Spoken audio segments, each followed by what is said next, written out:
Hello everybody, welcome back to a new video. I am Justin, aka Just Nintendo, and ever since Titans of the Tide was officially announced back at the THQ Nordic Showcase back on August 1st, it has quickly joined the ranks of Donkey Kong Bonanza, Mario Kart World, SpongeBob the Cosmic Shake as just some of my most anticipated games of all time.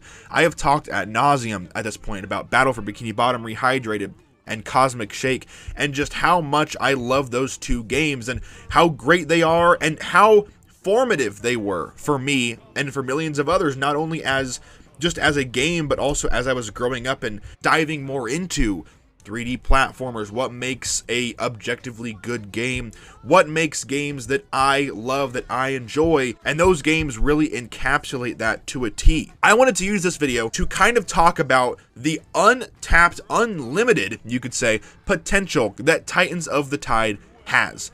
A couple days ago, at this point I think 2 or 3 days ago by the time this video goes up, Gamescom happened, and we got almost 30 minutes of brand new gameplay, brand new footage of the game that I'm going to be using the recording from Game Riot. So all the footage you're seeing in the background right now is credit to Game Riot. A lot of other people uploaded it as well, but I was already subscribed to Game Riot. This showed up in my feed, and so I'm using this.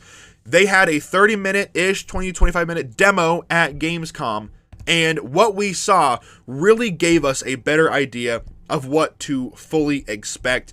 And it really kind of shows why this game isn't being released on last-gen consoles, and why I'm glad it's not being released on last-gen consoles. Yes, I know maybe not everyone has had a chance to get a PS5, get a Xbox Series console, get a Switch 2, but I promise that everyone who does, I'm going to assume a vast majority of people do have a current-gen console, whether that be the Switch 2, PS5, Xbox Series X or S, even a good solid PC. You're going to be able to enjoy this game, and you can tell from the beginning of this gameplay that this game is going to benefit greatly from not having to be released on 5, 6, 7, 8 different consoles, including next gen and last gen. Cosmic Shake never got a PS5 version, it never got an Xbox Series version because it was still developed for the older consoles. But this is officially marking the very first SpongeBob game that is solely releasing on current gen, and I could not be more excited from that. And right off the bat, we see that the cutscenes and just the quality of the animations is even a huge step up from Cosmic Shake. And the animations and graphics looked great in Cosmic Shake, so that's saying a lot. And for the first time in franchise history, we have a seamless transition from cutscene to gameplay. We don't have to worry about loading screens, because again, this is all on current hardware, running on the Switch 2. Running on an Xbox Series, running on a PS5, a good PC. And so a lot of those compromises that had to be made for those last-gen consoles, those last-gen systems are no longer there. And as we get into seeing SpongeBob using his attack on these tables, we can see it's no longer just a one-punch combat system, right? In a lot of 3D platformers, and a lot of, I would say, a majority of 3D platformers, and every 3D SpongeBob game that we've had, it was just a one-punch thing. It was a one melee attack system. There were no combos. But here, it's a 3-punch combo system. So as he's going around and he's hitting things, we see this with SpongeBob as well as Patrick. It is a 3-punch system, and I'm very thankful for that. I'm glad it looks better. I'm sure it's going to feel better, and I'm just glad. I'm glad that that's a thing. It makes it feel a little more modern, a little more up-to-date with where 3D platformers are right now. And having 3 hits instead of just 1, I think it looks better, it feels better, and just, yeah, the presentation just is better. I'm going to say better a lot, because everything that we see here just looks better, and that's coming from someone who, again, loved Cosmic Shake, loved BFBB. BFBB is in my top 5 games of all time. And so, just seeing the jump in performance, the jump in hardware, the jump in creativity and the animations, and we see the Flying Dutchman come in, and they look so good. Him and Neptune look great. This is like, a lot of this is SpongeBob movie level animation. It looks so good. It looks fantastic. All the characters are super expressive in the dialogue, and SpongeBob when he turns into a ghost, and Neptune and Mr. Krabs and Squidward and even just the bystanders, the Flying Dutchman, everyone is super expressive, and really from every aspect of this game, whether it's the gameplay or it's the animation or the cutscenes, you can tell that this is now a current gen game. That this is now just running on current consoles, which I don't know if this is Unreal Engine 5 or if it's still 4. I honestly can't tell. I wouldn't be surprised if it's still 4, but it's just optimized much better. It could very well be Unreal Engine 5. I guess we won't know until we get there. But as we get into the Patrick gameplay, we see that there's even little trails in the sand as he's running. Like, that's just a really, really cool detail they didn't have to include, but they did. And if you can hear the music in the background, which I'm not sure how I'm going to adjust the audio mix yet, but it's very clear that the same team that did the Cosmic Shake soundtrack is doing this soundtrack, which I'm very thankful for.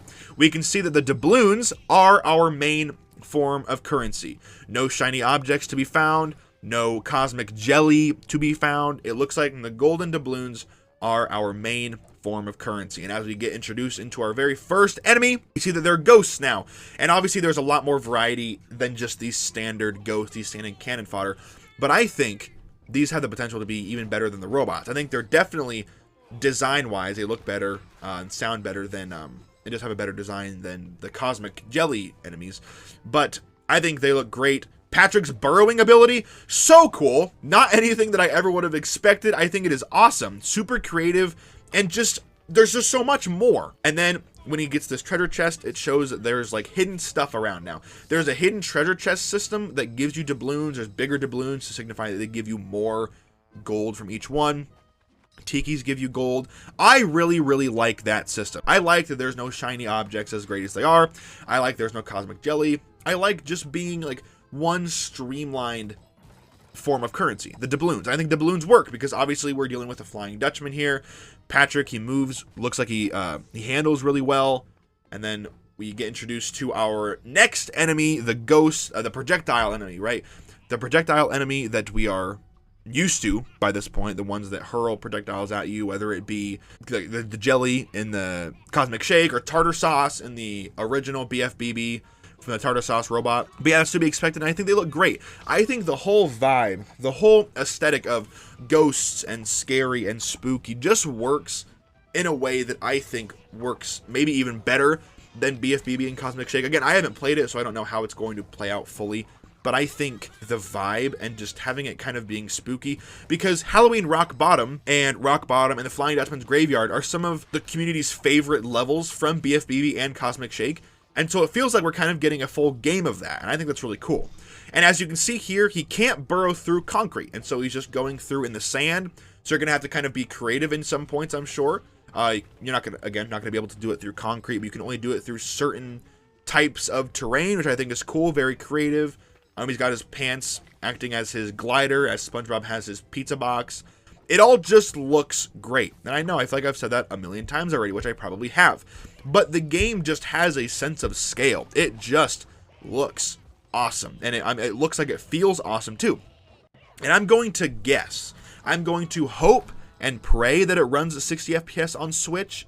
I think Battle for Bikini Bottom does. I kind of had a hard time last time I was playing it to really tell if it was 30 or 60. Whatever it was very smooth.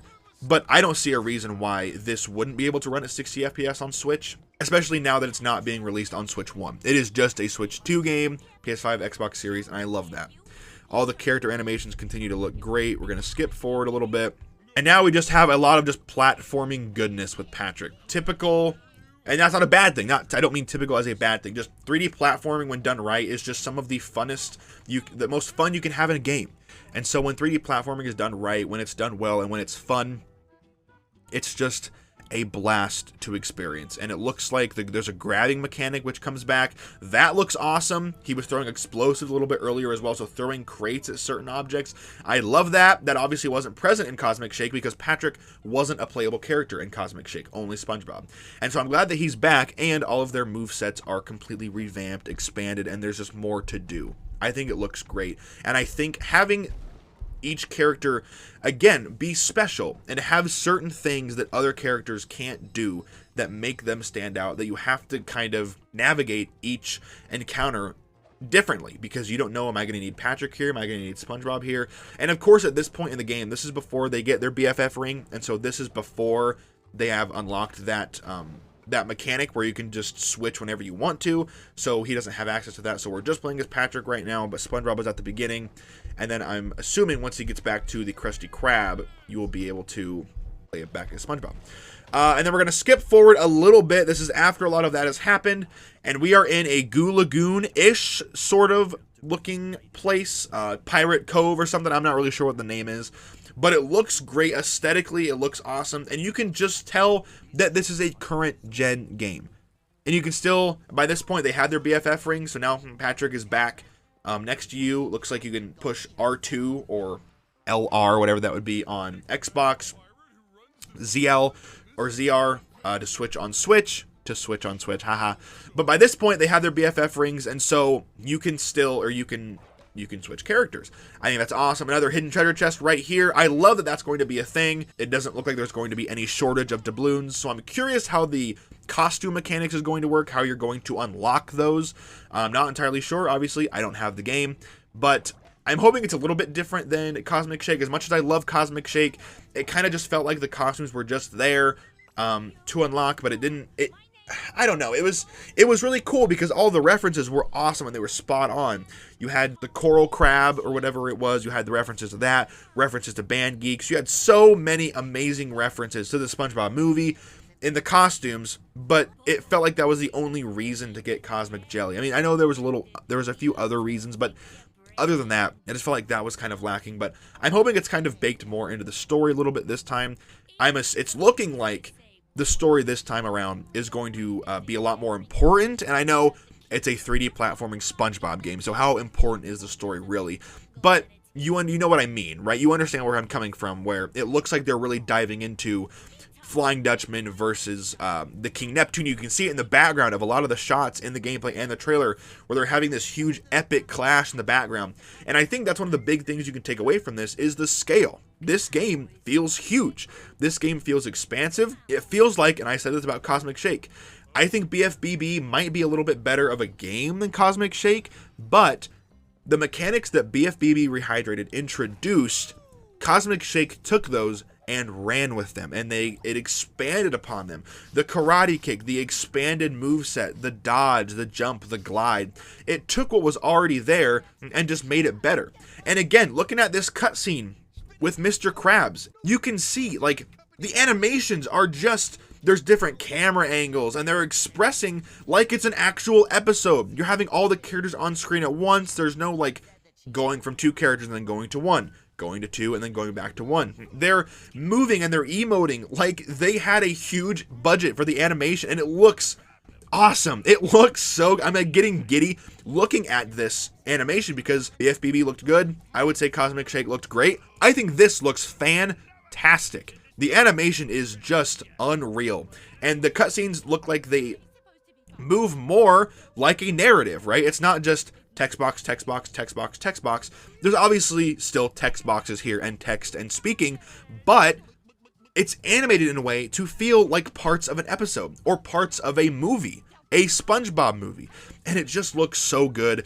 Everything that we have seen so far just breathes confidence. And I have no reason to not be so crazy excited for this game.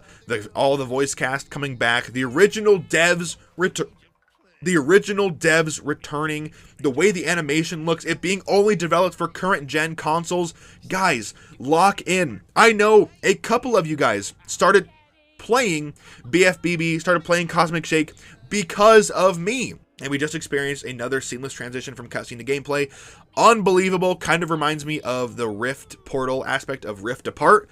Another reference to Peak. Ratchet & Clank is so good. But guys, lock in, get excited, because we are less than 3 months away now. This game was already announced 24 days ago by the time this video goes up on August 24th. It was announced on August 1st. Almost a month. We have less than 3 months to wait for this game. Guys, I could not be more excited. Again, it's launching on November 18th for $39.99 USD, a $40 game. I love you, THQ Nordic. Get excited, guys. Like, subscribe, join the Discord. I will see all of you in the next video. I hope you guys have a great rest of your day. Hope your guys' school year is off to a great start, and have a great day. Take care.